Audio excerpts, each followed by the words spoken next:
Thank you for tuning in to Faith Connection. Karibuni, asanteni sana kwa kuwa pamoja nasi kwenye uhusiano wa imani. Gracias por sintonizarnos en la conexión de fe. Faith connection ప్రోగ్రామ్కి మిమ్మల్ని ప్రేమతో ఆహ్వానిస్తూ ఉన్నాము. మీ విశ్వాసము దేవునిలో ఉండాలని కోరుచున్నాము. ఈ టీవీ ప్రోగ్రాంని వీక్షిస్తున్న మీ అందరికి కూడా ప్రభువైన యేసుక్రీస్తు నామములో కాల్వరీ బ్యాప్టిస్ట్ సంఘం తరపున, క్రైస్ట్ ఫర్ ఆల్ మిషన్ తరపున మా హృదయపూర్వక వందనాలు. అందరూ బాగున్నారు కదా? మీరందరూ కూడా చాలామంది ఫోన్ ద్వారాను, ఈమెయిల్ ద్వారాగా మమ్మల్ని సంప్రదించి మీ ప్రార్థన కోరికలను, విజ్ఞాపనను మాకు తెలియపరుస్తున్నారు. మేము ప్రార్థన చేస్తున్నాము. మేము చేసిన ప్రార్థన ద్వారాగా దేవుడు జవాబును దయచేసి మీ జీవితాల్లో విడుదల దయచేస్తున్నాడని, మీకు ఎంతో ఆశీర్వాదకరంగా ఉందని, దేవుని వాక్యము ఎంతో ఆశీర్వాదకరంగా ఉందనేసి అనేకులు ఫోన్ ద్వారాగా, ఈమెయిల్ ద్వారాగా తెలియపరచడం వల్ల మాకు ఎంతో సంతోషంగా ఉంది. దేవుడు గొప్ప కార్యం చేస్తున్నాడు. ఈరోజు మంచి తీర్మానాలు మనం చేసుకోవాలి. ఏమేమి తీర్మానాలు చేసుకోవాలి? దేవుని వాక్యం నుంచి కొన్ని అంశాలను, ఒక 7 అంశాలను మీకు చెప్పి నేను ప్రార్థన చేస్తున్నా. సమయాన్ని బట్టి ఉన్న 30 నిమిషంలో కొన్ని అంశాలు మీకు జ్ఞాపకం చేస్తుంది. మంచి తీర్మానాలు చేసుకోవాలని బైబిల్ మనకు చెప్తుంది. రోమాపత్రిక 8వ అధ్యాయము 28వ వచనాన్ని దేవుని వాక్యమును మనము బేస్ చేసుకొని ఆ వాక్యం మీద ఉన్న కొన్ని అంశాలను మనం ధ్యానించబోతున్నాం.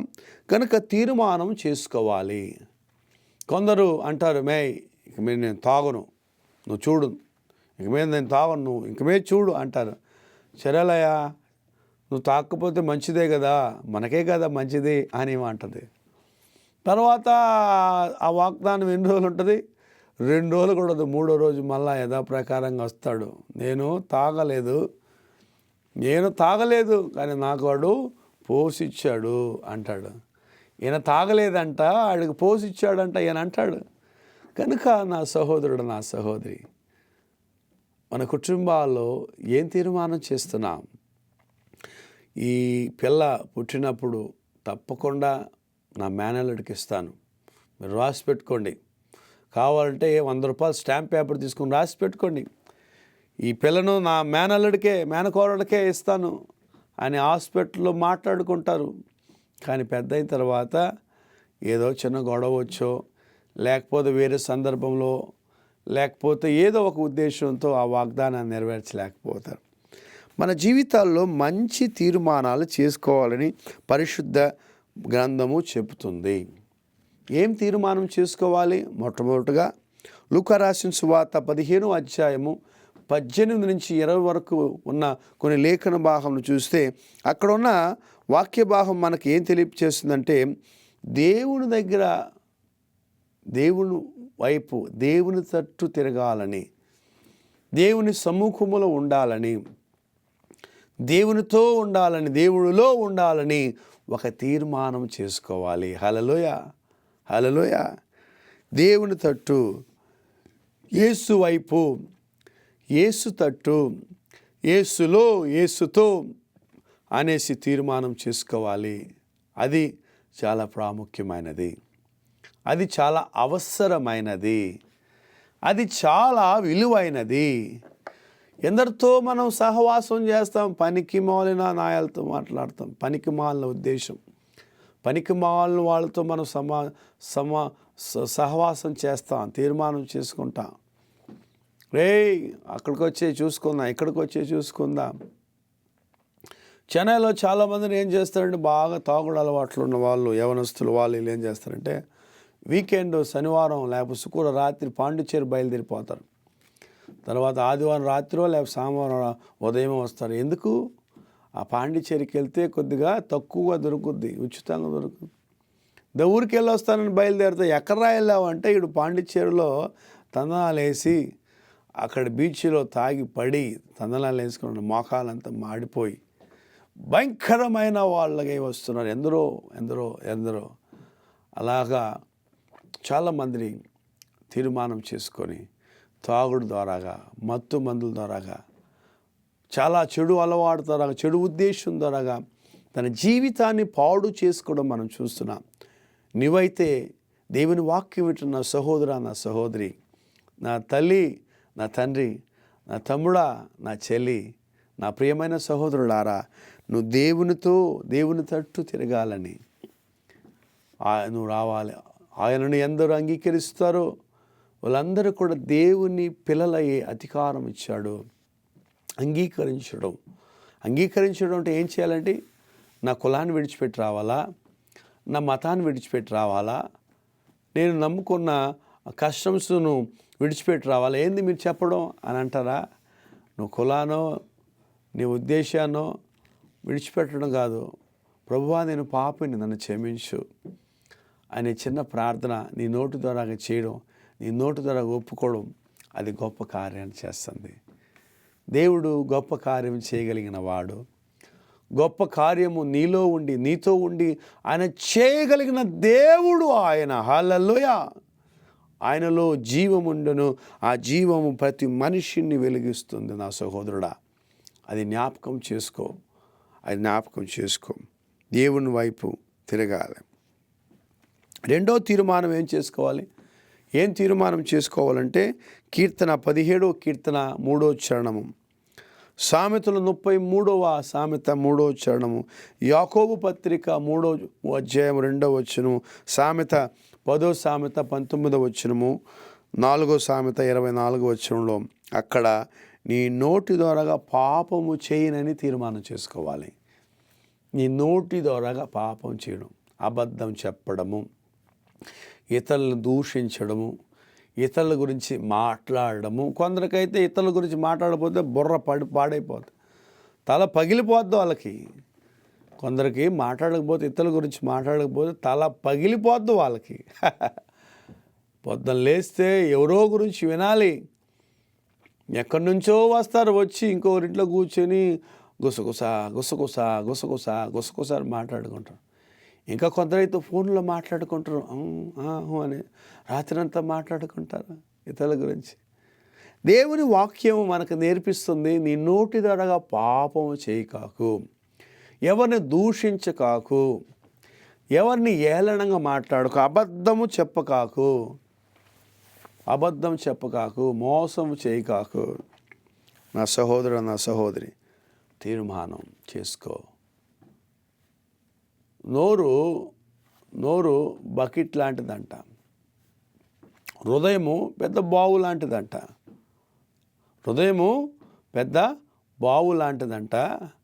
నోరు బకెట్ లాంటిదంట.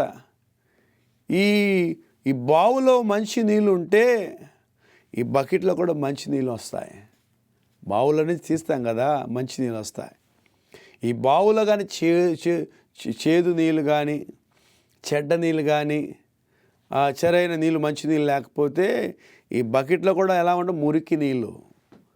ఈ హృదయం అనే బావుల్లో మురికి ఉంటే ఈ బకెట్లో కూడా ఏమొస్తుంది?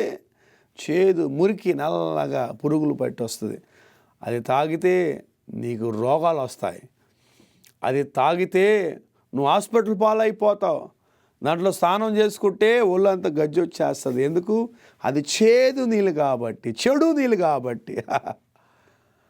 హృదయం అనే పలకలో దేవుని వాక్యం ఉండాలి. ఈ హృదయంలో తీర్మానం చేసుకో, నేను పాపము చెయ్యను. నీ హృదయంలో తీర్మానం చేసుకుంటే నీ నోరులో పాపం ఉండదు. If your heart is clear, your sight also will be clear. Something is clear here, your mouth also will clear. నీ హృదయం క్లీన్గా ఉంటే నువ్వు బ్యూటీ పార్లర్కి వెళ్ళవలసిన అవసరం లేదు. నువ్వు ఫేషియల్ చేసుకొని అలా రుద్దుకోవాల్సిన అవసరం లేదు. రెప్పలని తీసుకోవాల్సిన అవసరం లేదు. ఇక్కడ కానీ క్లీన్గా ఉంటే నీ ఫేస్ కూడా క్లీన్గా ఉంటుంది. అందుకే చెప్తారు, face is the index of the mind. Face is the index of the mind. ఇక్కడ ఏముందో ఇక్కడ కనపడద్ది. ఇక్కడ కానీ ఏం లేకపోతే ఇక్కడ గొల్లలు ఉంటాయి. ఇక్కడ కానీ చేదుంటే, ఇంకా భయంకరమైన క్రియలు ఉంటే నీ ముఖంలో కనపడకపోతే, అదే సైకాలజిస్ట్ అంతా కనిపెడతారు, ముఖం చూసి కనిపెడతారు. పోలీసు వాళ్ళు, డిటెక్టివ్ వాళ్ళు, జడ్జి, లాయర్స్ అంత సైకాలజీ చదువుకున్న వాళ్ళు మాట అబద్ధం చెప్తున్నాడా లేదా అని, దొంగతనం చేసేవారా లేదా అంటే చేయనివాడు నేను చేయలే సార్, ఏమైనా చెప్పుకొని ఎంతైనా కొట్టుకొని నేను చేయలే సార్ అంటాడు వాడు. చేసినవాడు ఏం చేస్తాడంటే, సార్ నేను అటు పక్కే పోలా సార్, నేను అటు చూడపోలా సార్, నన్ను ఎందుకు సార్ ఓరకనే వాడు చూసి మాట్లాడాడు. వాడు రూపం సరే నువ్వు వెళ్ళు నువ్వు ఉండు అని చూసుకుంటారు వాళ్ళ సంగతి. కనుక తీర్మానం చేసుకో, దేవా నా నోటి ద్వారాగా తప్పు చేయను. దేవుని సేవకులారా, ఇంకొక పాస్టర్ గురించి తప్పుగా మాట్లాడగాక నీ నోటి ద్వారాగా. మా పాస్టమ్మ ఆ వైఫ్ అప్పుడప్పుడు చెప్పద్ది, ఏ పాస్టర్ గురించి ఎప్పుడు మనం మాట్లాడకూడదు. వాళ్ళు తప్పే చేసినా, తప్పుగా మాట్లాడినా తప్పు మళ్ళీ మన నోటి ద్వారా వాళ్ళకి చెప్పకూడదు. మా నాన్నగారు చెప్తాడు ఎప్పుడు. మా మామగారు ఎవరు, పల్లపాటి థియోప్లస్ గారు, డాక్టర్ పల్లపాటి థియోప్లస్ గారు, కీర్తిశేషులు. ఆయన మరణించి దేవుని సన్నిధిలో ఉన్నాడు. ఆయన గొప్ప పరిచయం చేశాడు. శ్రీకాకుళం, విజయనగరం, విశాఖపట్నం 3 జిల్లాల్లో, కాకినాడలో పుట్టి జన్మించి, చిన్న స్థలంలో పుట్టి జన్మించి గొప్ప పరిచయం చేసి విశాఖనగరం ప్రాంతంలో ఎన్నో మందిని తయారు చేశాడు. ఆయన స్త్రీలను పురుషులను ఎంతోమంది గొప్ప సంఘాన్ని కట్టించి అనేక గ్రామంలో ఆయన పరిచయం చేసి ప్రపంచమంతా తిరిగి దేవుని సేవను చేసిన వ్యక్తి. ఆయన చెప్తాడు, పోనీ బాబు ఏమన్నా మాట్లాడుకొని వాళ్ళ పాపంలో పోతారు, దేవుడు వాళ్ళు చూసుకుంటారు, మనం ఎవరి జోలికి పోకూడదు. నేను కూడా అంతే, ఎవరన్నా ఎవరి గురించి మాట్లాడే నాకాడ చెప్పొద్దండి. వాళ్ళ గురించి ప్రార్థన చేద్దాం. వాళ్ళందరూ కూడా స్నేహితులు, మన సహోదరులు. వాళ్ళకున్న బలహీనం కొరకు మనం ప్రార్థన చేయాలి. కొందరికి ఇతరుల గురించి మాట్లాడకపోతే అంతే. కొందరైతే వాడు ఈడని మాట్లాడుతాడు, పాస్టర్ని బ్రదర్ అని కూడా చెప్పరు, ప్రీచర్ అని కూడా చెప్పరు. పాస్టర్ గారు వాడేమంటున్నాడు, ఈడేమంటున్నాడు, వాడికి ఎంతేనా, వాడు ఇంతేనా, ఆడి మధ్య గొప్ప మీటింగ్లు చేసేస్తున్నాడు, ఏదో చర్చి కట్టేస్తున్నాడంట, ఏదో 5 బైకులు ఇచ్చేసాడంటే, ఇలాగ రకరకాలుగా మాట్లాడుతూ ఉంటారు. కానీ నీ నోటి ద్వారాగా పాపం చేయకాకు, నీ నోటి ద్వారాగా పాపం చేయకాకు, నీ నోటి ద్వారాగా పాపం చేయవద్దను. 3వది, నీ శరీరమును నీ ఆత్మను నువ్వేం చేసుకోకూడదు, బాధ పెట్టకూడదు. దానియేలు గ్రంథం 1వ అధ్యాయం 8వ వచనము, 1 కొరింథీ రాసిన పత్రిక 6వ అధ్యాయం 12-13 వచనంలో నీ దేహమును నీ ఆత్మను ఏం చేసుకోకూడదు, పాడు చేసుకోకూడదు. నీ దేహము దేవుని దేవాలయమై ఉన్నది. Your body is the temple of the God. నీ దేహము అనే దేవాలయమై ఉన్నది. పాస్టర్ గారు సిగరెట్ తాగకూడదని బైబిల్లో ఉందా, విస్కీ బ్యాంది తాగకూడదని బైబిల్లో ఉందా, చూపించను అని అంటున్నాడు. ఆయన వస్తే ప్రైజ్ ది లార్డ్ బ్రదర్ అంటాడు, praise the Lord brother, praise the Lord, మీరంటే మా గౌరవం పాస్టర్ గారు అంటాడు. ఏటయా చాలా నిలబడా, స్టడీగా నిలబడా, ఏటయా నువ్వు ఆడుతున్నావు, ఏటి అంటే నేను స్టడీగానే ఉన్నాను పాస్టర్ గారు, స్టడీగానే ఉన్నాను పాస్టర్ గారు, మీరంటే మాకు ఇదే, నేను రావాలనుకుంటున్నాను పాస్టర్ గారు చర్చికి అంటారు. నేను రావాలనుకుంటున్నాను, రాలేకపోతున్నాను పాస్టర్. ఏం చేసేది పాస్టర్ గారు, నాకు ఒళ్ళు నొప్పి, కష్టపడుతున్నాను, వాళ్ళంతా అందుకే తాగితే కానీ తాగి నీ దేహము దేవుని దేవాలయమై ఉన్నది. నీ కళ్ళును ప్రతిష్ఠ చేసుకో, నీ నోటిని ప్రతిష్ఠ చేసుకో, నీ చేతిని ప్రతిష్ఠ చేసుకో, నీ జీవితాన్ని ప్రతిష్ఠ చేసుకో. హల్లెలూయా. ఆయన జీవము కలిగిన దేవుడు. ఆయనలో జీవముండెను, ఆ జీవము ప్రతి మనిషికి వెలుగై ఉన్నదని దేవుని వాక్యం చెప్తుంది. His word is the light of the life. He is the light of the world. I am the light of the world. నేను లోకానికి వెలుగై ఉన్నాను. I am the everlasting light. I am eternal light. ఆయన నిత్య వెలుగు, సాత్వికుడు, ఆయన ధన్యుడు, శాశ్వతమైన ప్రేమతో నిన్ను ప్రేమిస్తున్నాడు నా సహోదరుడా. కనుక నువ్వు దేవుని వైపు తిరగాలి. 2వది, నీ నోటి ద్వారాగా పాపం చేయనని ఒప్పుకోవాలి, తీర్మానం చేసుకోవాలి. 2వది, నీ శరీరమును దేవునికి సమర్పించాలి. 4వ అంశం అపోస్తుల కార్యం 20:16 ఎఫెసు రాసిన పత్రిక 5:16 దినములు చెడ్డవి గనుక సమయాన్ని పోనీయక సద్వినియోగం. Don't waste your days. కాలమును పాడు చేసుకోగాక. There are many young people wasting the time. There are many young girls, boys are wasting the time. కాలమును పాడు చేసుకోగాక. నా జీవితంలో 8 వయసులో ఉన్నప్పుడు దేవుని మందిరానికి వెళ్ళడం నేర్చుకున్నాను. పాట పాడేదానికి నేర్చుకున్నాను. సండే స్కూల్ క్లాస్లో ఉండడం నేర్చుకున్నాను. సండే స్కూల్ అంటే నాకు చాలా ఇష్టం. అక్కడ పప్పట్స్, అక్కడ అనేకమైన పాటలు, ఆటలు. దానికంటే టూర్ తీసుకెళ్తారు, మహాబలిపురం తీసుకెళ్తారు, చిల్డ్రన్స్ పార్క్ తీసుకెళ్తారు, మెరీనా బీచ్ తీసుకెళ్తారు, జూ తీసుకెళ్తారు. ఇలాగ అనేక స్థలానికి తీసుకెళ్తారు, పిక్నిక్ అందుకే నాకు ఇష్టం వెళ్ళడం. చాలామంది పిల్లలతో అప్పుడు 5 రూపాయలు ఇస్తే చాలు బస్సుకి, 10 రూపాయలు ఇస్తే చాలు, 12 రూపాయలు ఇస్తే చాలు, ఆ బస్సులో చక్కగా తీసుకెళ్తారు మమ్మల్ని. వెళ్ళేవాళ్ళం. అక్కడ వెళ్ళి అక్కడ సమయాన్ని గడిపేవాళ్ళం. ఇప్పుడు 35 సంవత్సరాలు గడిచింది. ఈ 35 సంవత్సరాలుగా ఏనాడు ఆరాధన మర్చిపోకుండా, ఏనాడు సాకులు చెప్పకుండా, ఏనాడు నేను చర్చికి రానని చెప్పకుండా, వంతులు పెట్టుకోకుండా దేవుని మందిరానికి వెళ్ళగలిగిన కృప దేవుడు నాకు ఇచ్చాడు. దేవునికి స్తోత్రం. హల్లెలూయా, హల్లెలూయా. ఆయన మందిరములో సమాధానం ఉంది. నేనైతే దేవుని మందిరములో నాటబడిన ఒలీవ చెట్టు వలె ఉన్నానని కీర్తనకారుడు ప్రార్థన చేస్తున్నాడు, మంచి కీర్తన పాడుతున్నాడు. నేనైతే దేవుని మందిరములో నాటబడిన ఒలీవ చెట్టు వలె ఉన్నాను. నువ్వు ఎలా ఉన్నావు? వైన్ షాపులో నాటబడి ఉన్నావా? వీధుల్లో నాటబడి ఉన్నావా? వీధుల్లో కూర్చొని గంటల వ్యర్థమైన మాటలు మాట్లాడుతున్నావా? ఇతరుల గురించి మాట్లాడుతున్నావా? ఇతరుల గురించి మాట్లాడి పాపాన్ని మోసుకోకాక, పాపాన్ని తెచ్చుకోకాక. జాగ్రత్త. సమయాన్ని పాడు చేసుకోగాక. 65 వయసులో మా మామగారు చనిపోయారు. 65 వయసులో. ఆయన చాలా బిజీగా సేవ చేసేవాడు. ఆయన చాలా చక్కగా వాక్యం చెప్తాడు. పల్లపాటి థియోఫిలస్ అంటే మంచి వాక్యం చెప్పేవాడు అని పేరు ఆయనకి. మంచిగా వాక్యం చెప్తాడు. 1.5 గంట మాట్లాడతాడు ఆయన.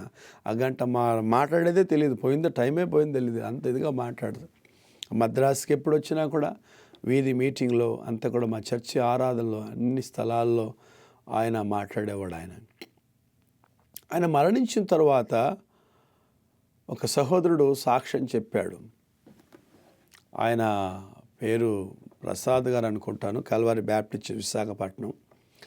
ఆయన సాక్ష్యం చెప్పాడు. ఏమని సాక్ష్యం చెప్పాడంటే, ఒక మిషను ఎక్కువ వాడితే, ఏ మిషన్ అయినా, టైలరింగ్ మిషన్ అయినా, ఏ ఇంజిన్ అయితే ఎక్కువ వాడబడినా అదేమవుతుందంటే తొందరగా పాడైపోద్ది. వాడబడకుండా ఉంటే అది అలానే ఉంటుంది. అంటే థియోఫిలస్ గారు ఎక్కువ పని చేశాడు, ఎక్కువ ప్రయాసపడ్డాడు కాబట్టి తొందరగా ఆయన ప్రభు దగ్గరికి చేరాడు. కొంతమంది 80 సంవత్సరాలు 90 సంవత్సరాలు బతికినా అని గొప్పగా డబ్బా కొట్టుకుంటారు. దానివల్ల ఏం లాభం? అది వాడబడిన మిషను. వాడకపోతే పిసికి లేకపోతే అది అట్నే ఉంటుంది, పాడవకుండా. దానివల్ల లాభం వాళ్ళకి లేదు, మనకు లాభం లేదు అని మంచి మాట చెప్పాడు ఆయన. నిజంగా దేవుని కొరకు ప్రయాసపడడం. కొంతమంది దేవుని సేవకులు ఏం చేస్తారు? కష్టపడి పని చేస్తూ ఉంటారు. దేవుని సేవకులు కష్టపడి పని చేయాలి. తన కుటుంబం కొరకు, భార్య కొరకు, పిల్లల కొరకు, దేవుడిచ్చిన సంఘము కొరకు, దేవుడిచ్చిన విశ్వాసుల కొరకు, దేవుడిచ్చిన తన పట్టణం కొరకు, గ్రామం కొరకు, దేశం కొరకు కష్టపడి పని చేయాలి. వాన వచ్చినా, వరద వచ్చినా, ఎండ వచ్చినా, తుఫాను గాలి వచ్చినా కష్టపడి పని చేసేదానికి నేర్చుకోవాలి దేవుని సేవకుడు. కష్టపడి పని చేయకుండా భోజనం తినకూడదని బైబిల్లో ఉంది. పని చేయకుండా తినకూడదు అని. కష్టపడి పని చేయాలి. తన పనిలో నియమితం కలిగిన వాడు నీచుల ముందు కాదు, రాజుల ముందు ఉంటాడంటాడు. పర్ఫెక్ట్గా చేయడం, ప్రసంగం చక్కగా ప్రిపేర్ చేయడం. Church order of service. కొంతమంది అయితే 9 గంటలకు ప్రారంభిస్తారు, 2 గంటల వరకు లాగిస్తూ ఉంటారు. ఎప్పుడు అయిపోతుందో తెలియదు, ఎప్పుడు ముగించాలని తెలియదు. పాపం వాళ్ళు కూర్చొని బీపీ పేషెంట్, షుగర్ పేషెంట్ చర్చిలో కూర్చొని నలిగిపోతూ ఉంటారు. మధ్యలో లేచిపోయినా తిడతా, నువ్వు కూర్చో, లేకపోతే నాశనం అయిపోతావు, నీకు శాపం వస్తుందని భయపించి కూర్చొని పెడతాడు. కల్వారి బ్యాప్టిస్ట్ చర్చ్ 8 గంటలకు ప్రారంభం అవుద్ది, 10 గంటలకు పూర్తి అవుద్ది. జ్యోతి అమ్మాల నగర సంగమం 10 గంటలకు ప్రారంభం అవుద్ది, 12 గంటలకు పూర్తి అవుద్ది. Calvary Baptist Church Tamil church 11:30కు ప్రారంభమై 11 గంటలకు ప్రారంభమై 1 గంటకు అయిపోద్ది. ఇలాగ టైము మనుషులు వచ్చినా రాకపోయినా సరిగా సమయానికి వాక్యం ప్రారంభించి ముగించడం, సమయాన్ని పాటించాలి. దేవుని సేవకుడు సరైన సమయంలో మాట్లాడడం. 30 నిమిషం ఇస్తే 30 నిమిషం 28 నిమిషంలో అయిపోయాలా. 30 నిమిషం మాట్లాడే 40 నిమిషం మాట్లాడే నాకు తక్కువ సమయం ఇచ్చారండి, నేనేం మాట్లాడను, ఇంకా ఎక్కువ ఇచ్చి ఉంటే బాగుండు కదా అని మళ్ళీ అటు సాకులు చెప్తాను. నాకు ఇచ్చిన సమయం తక్కువ అని ఫైనల్ టచింగ్ ఇస్తారు. ఇంకా నీకు ఇచ్చిన 10 నిమిషాలు అయినా ఆ 10 నిమిషంలో దేవుని మాటలు చెప్పడం. హల్లెలూయా. ఆ 10 నిమిషంలో పాట పాడి ప్రార్థన చేసి నేను అక్కడ ఉన్నప్పుడు ఇక్కడ ఉన్నప్పుడు అది ఇది చేసినప్పుడు ఆమె నన్నలాగా హాస్పిటల్లో ఉన్నప్పుడు చచ్చిపోతాడు. ఏటి ఆయుడు ప్రార్థన చేసి చచ్చిపోయాడు అంటే, అయ్యా నువ్వు ఆఫ్రికాలో ఉన్నప్పుడు చచ్చిపోయాడు అయ్యా, నేను అక్కడ పోయినప్పుడు ఇక్కడ పోయినప్పుడు ఆడ తిరిగినప్పుడు ఏం చేస్తావు తెలుసా అని డబ్బా కొట్టినప్పుడు వాడు ఆమె నన్నలాగా అవుట్ వాడు అయిపోయాడు, నువ్వు అక్కడికి వెళ్ళినాక చచ్చిపోయాడు. కనుక విషయాలను ఎందుకు చెప్తున్నానంటే నీ సమయాన్ని పాడు చేయక. Don't waste your time. The time is so valuable. Many people celebrating the birthday, they're not really realizing they're dying day by day. They're very closer for finishing day. ప్రతిరోజు మనం మరణానికి సమీపమవుతున్నాం తెలుసుకోవడం లేదు. గొప్పగా సెలబ్రేట్ 70 సంవత్సరాలు వచ్చింది, 75 సంవత్సరాలు వచ్చింది అనేసి సెలబ్రేట్ చేస్తారు. నువ్వు చచ్చిపోయేదానికి సమీపం అవుతున్నావురా అని జ్ఞాపకం చేసుకోవాలి. నా తల్లి, నా చెల్లి, నా సహోదరుడా, ఈ సమయాన్ని పాడు చేసుకోక. రోమాపత్రిక 14వ అధ్యాయం 13వ వచనంలో అక్కడ మనకి ఏం చెప్తుందంటే, నేను ఎవరికి ఎప్పుడు ఆటంకంగా ఉండను అని హృదయంలో తీర్మానం చేసుకోవాలి. హల్లెలూయా. కొంతమంది మాట అడ్డంగా మాట్లాడితే ఎదుటి మనిషిని మాట్లాడినీరు, వేరే వాళ్ళని పాడినీరు. వాళ్ళే పాడతారు, వాళ్ళే తబలా వాయిస్తారు, వాళ్ళే కీబోర్డ్ వాయిస్తారు, అంతా వాళ్ళే వర్షిప్. నేను లేకపోతే అక్కడ ప్రారంభించకూడదు, నేను లేకపోతే అంతే అని అంటారు. కల్వరి బ్యాప్టిస్ట్ సంఘం అనేకులు తయారు చేసి ప్రార్థన చేసే వాళ్ళని, బైబిల్ చదివే వాళ్ళని, పాట పాడే వాళ్ళని, వాక్యం చెప్పే వాళ్ళని తయారు చేసే సంఘములో తయారు చేయాలి. యవనస్తులను తయారు చేయాలి, నాయకులను తయారు చేయాలి, అనేకులను తయారు చేయాలి. దేవుని వాక్యం కొరకు ప్రయాసపడడానికి తయారు చేయాలి నా సహోదరా, నా సహోదరి. కనుక అప్పుడు దేవుని రాజ్య వ్యాప్తిలో అనేకులు వాడబడతాం. నేను ఎప్పుడు ఎల్లప్పుడూ ఎవరికి ఆటంకంగా ఉండనని తీర్మానం చేసుకోవాలి. చాలామందిని అడ్డుగా ఆటంకంగా ఉంటారు, చాలామందికి మాటల్లో అడ్డంగా ఉంటారు, కార్యాల్లో అడ్డుగా ఉంటారు, వాళ్ళ జీవిత విధానములో అడ్డుగా ఉంటారు, ఏదేదో చేస్తూ ఉంటారు. కానీ తీర్మానం చేసుకొని నేనైతే ఎవరికి ఆటంకం ఉండమని తీర్మానం చేసుకోవాలి. అది చాలా ప్రాముఖ్యం. అది దేవుడు ఇష్టపడుతున్నాడు. ఆయన ఎంత గొప్ప వాగ్దానం, నేను ఎవరికి ఆటంకం.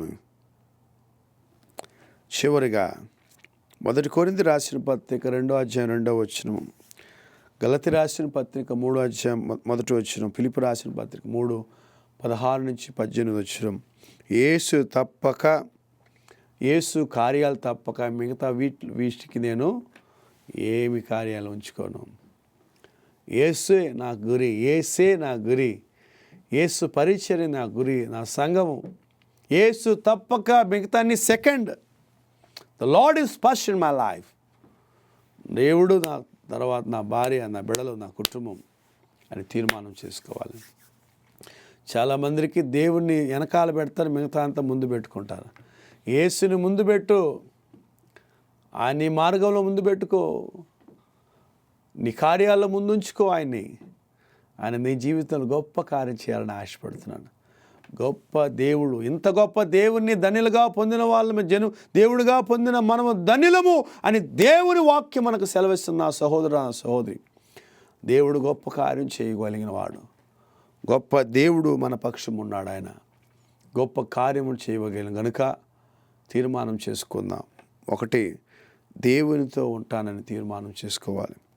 రెండోది, నీ నోటి ద్వారాగా పాపం చేయనని తీర్మానం చేసుకోవాలి. ఈ దేహమును శరీరమును పాడు చేయనని, అశుద్ధ క్రియలతో దుష్ట క్రియలతో నేను పాడు చేసుకొని నా చూపు నా చేతులని కూడా పవిత్రంగా ఉంచుకొని తీర్మానం చేసుకోవాలి. మూడోది, నాలుగోది, దినములను కాలమును పాడు చేయనని తీర్మానం చేసుకోవాలి. చివరి ఎవరికి ఎప్పుడు నేను ఏ కార్యములో అడ్డుగా ఉన్నానని, ఈడడ్డుగా ఉన్నాడని నా పనిలో, ఈడడ్డుగా ఉన్నాడని నా జీవితంలో, ఈడు పెద్ద అడ్డని ఎవడు చెప్పకూడదు. నేను అది తీర్మానం చేసుకోవాలి. నీకు కావాల్సింది నీకు ఇస్తాడు, నీకు రావాల్సింది నీకు వస్తాయి, అది ఎవడు ఆపలేడు. కనుక దేవుడు ఈ మాటలు దీవించునుగాక. తల్ల వంచి కళ్ళు మూసుకొని ప్రార్థన చేసుకుందాం. మహాపరిశుద్ధుడా, ప్రేమగల తండ్రి, నీకు స్తోత్రాలు. నీవు నమ్మదగిన దేవుడవు, మహిమా స్వరూపివి, ఆశ్చర్యకార్యాలు చేసే మహా గొప్ప దేవుడవు నాయన. ప్రభువా, మా జీవితాల్లో చెప్పబడిన వాక్యములున్న అంశాలను తీర్మానం చేసుకొని నీకు ప్రియమైన బిడ్డలుగా జీవించుటకు తీర్మానం చేసుకుని ఒక్కొక్కరిని దర్శించమని ప్రార్థన చేయు. వాళ్ళ జీవితాల్లో ఉండండి, వాళ్ళ కుటుంబాల్లో ఉండండి నాయన, వాళ్ళ ఉద్యోగంలో, వాళ్ళ ఆరోగ్యంలో ఉండండి నాయన, వాళ్ళు చేసుకున్న తీర్మానములో నాయన నీవు సహాయం దయచేయమని గొప్ప దేవుడవు రక్షకుడు అయిన యేసుక్రీస్తు వారి అతి శ్రేష్టమైన నామములో ప్రార్థించి అడిగి వేడుకుంటున్నాము తండ్రి, ఆమేన్. మన పరమ తండ్రిని దేవునికి ప్రేమ, ప్రభువైన యేసుక్రీస్తు వారి కృపయు, పరిశుద్ధాత్మ అన్యుల సావాసం కూడొచ్చిన మనకి, మన కుటుంబానికి, దేవుని ప్రేమించి దేవుని వాక్యం విన్న ప్రతి సహోదర సహోదరికి సదాకాలం తోడయునుగాక, ఆమేన్. మీ అందరికి వందనాలమ్మా. మీ అందరి గురించి ప్రార్థన చేస్తున్నాం. మీరు కూడా ప్రార్థన చేయండి. మరొక దినంలో, మరొక అంశంలో, మరొక బైబిల్ స్టడీలో దేవుని వాక్యాన్ని మీరు పంచుకున్న దానికి మేము సిద్ధపడి వస్తాం. మీరు కూడా ప్రార్థన పూర్వకంగా సిద్ధపడరండి. అంతవరకు ఫోన్ ద్వారాగా, ఈమెయిల్ ద్వారాగా మా ఆఫీస్కి తెలియపరచండి, కాంటాక్ట్ చేయండి. మీ కొరకు నేను ప్రార్థన చేయాలని ఆశపడుతున్నాను. దేవుడు గొప్ప కార్యం ప్రతిరోజు బైబిల్ చదవండి, దేవుని వాక్యం చదవండి, ప్రార్థన చేసుకోండి. మీ జీవితంలో గొప్ప చెన్నైకి వస్తే రండి, మా చర్చికి రండి. మంచి ఆరాధన, మంచి పాటలు, మంచి వాక్యం మీరు కూడా పాడొచ్చు, మీరు కూడా సాక్ష్యం చెప్పవచ్చు. దేవుడు మిమ్మలను మీ కుటుంబాలను దీవించునుగాక, amen. May the God bless you all, you and your family. See you all soon. Faith connection ప్రోగ్రాంకు మిమ్మల్ని ప్రేమతో ఆహ్వానిస్తూ ఉన్నాము. మీ విశ్వాసము ప్రభువులో ఉండాలని కోరుచూ ఉన్నాము.